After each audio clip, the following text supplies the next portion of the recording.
So I'm heading over this way. It's been a long walk so far, but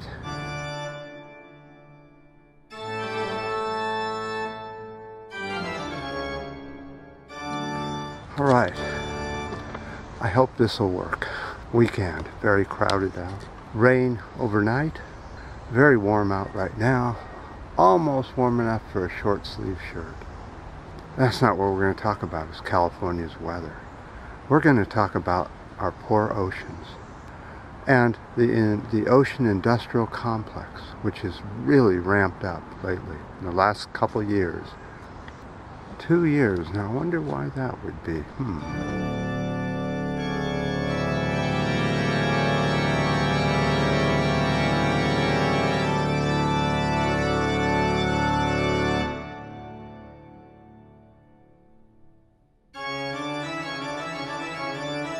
The world saw right-wing leaders take over many countries, and now the environment is something to plunder. The biggest industry, of course, is the oil and gas industry. The second industry, the largest industry, is the sand and gravel industry. This is the building industry's work. They need sand and gravel. The easiest place to get it is the ocean floor. They're scraping it by the tons, leaving the ocean floor barren and wasted, with all the life forms that was in the sand and gravel now are dead. Somebody's coming. Looks like they went that way. What is the third biggest industry from the ocean? Yeah, desalination for fresh water. 16,000 plants now exist, sucking the ocean of its water, throwing out the salt and keeping the fresh water. This is very, very fossil fuel intensive because it takes so much electricity to run these things. They push water molecules through a very, very fine screen that screens out the salt molecules. It's a very time-consuming, a long process.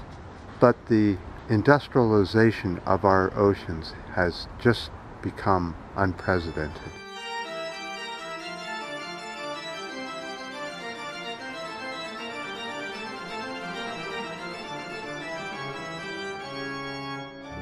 There's such a race for ocean resources such as oil, natural gas, sand, and gravel are the big ones. I mean, they're just sucking that stuff like crazy. But of course, there is another industry, isn't there? The oceans are now running out of fish. Despite pledges to stop or slow down the catch amount, it's doing just the opposite. And we're catching ever more and more fish, causing the overall fish populations to decline around the oceans. Let's look at this graph, this sea chart, and see what has happened to the overall fish population. What is the yearly fish catch of all the oceans? Well, I'm going to stop right there and say that the internet has been completely ruined. When you're researching things now, you hit paywall after paywall, email wall after email wall. The information you have to pay for now. Well, that's fine, but you're going to waste away the internet. Nobody's going to come on anymore. Who wants to give an email address to every single site that you look at, or every page? That's ridiculous. And what are you going to get for that? Endless gobs of trash email filled with viruses. I mean, what are we doing to ourselves? So the only information I was able to find was 109 million tons yearly is being fished out of the oceans and are what is being caught on a yearly basis at this time. But as you can tell by the chart, that number is quickly going down. The amount of fish that we're catching is higher than it was in 2010, but the population is dropping. It's not as if we're bringing on more fish. It isn't happening.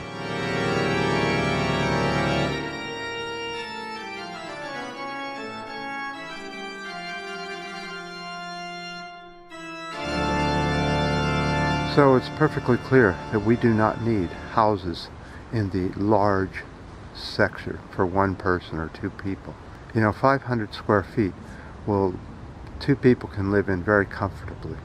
no matter what their lifestyle. You don't need these great big gigantic houses taking up these gigantic spaces where wildness used to be, and all the sand and gravel that is needed for all these houses and buildings you're seeing going up all over the world. And is there any regulation on sand and gravel take at all? Really? Not really, is there? You just go out and scrape it up. Just looks like a normal ship. They have a scraper that is underneath the ship under the water, and they just lower it, scrape away, bring it up inside the ship. No one ever even knows you scraped the sand from the bottom of the ocean. The footprint for each human is too high. That's why we're scraping sand and gravel from our oceans. And by the way, the sand and gravel is becoming scarce worldwide. Meat consumption. It doesn't just destroy the rainforests and the temperate grasslands. It also destroys our oceans, depletes the fish.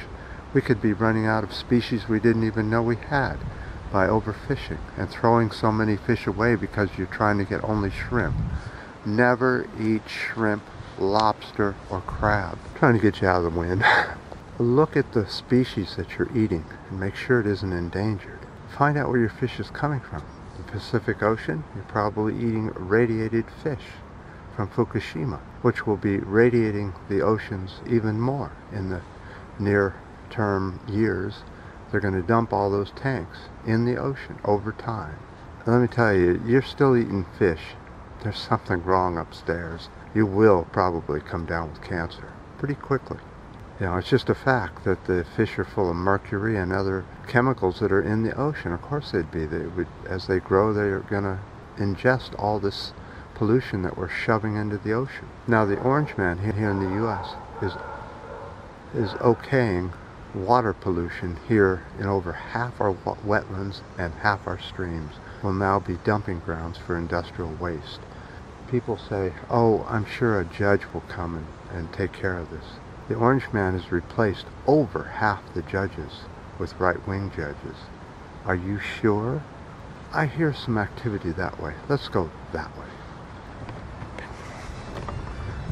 Kind of sounds like big dogs.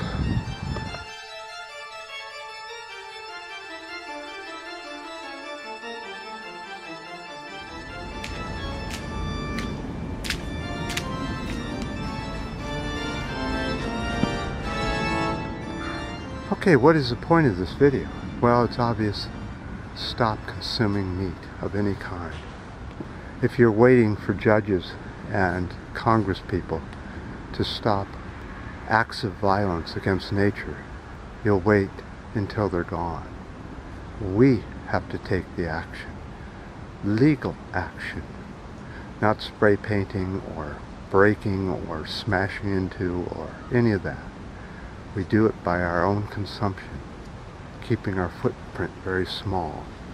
We don't need all that stuff, do we? So, with a working camera now, I appreciate all the ups and downs and the new subscribers. And until next time.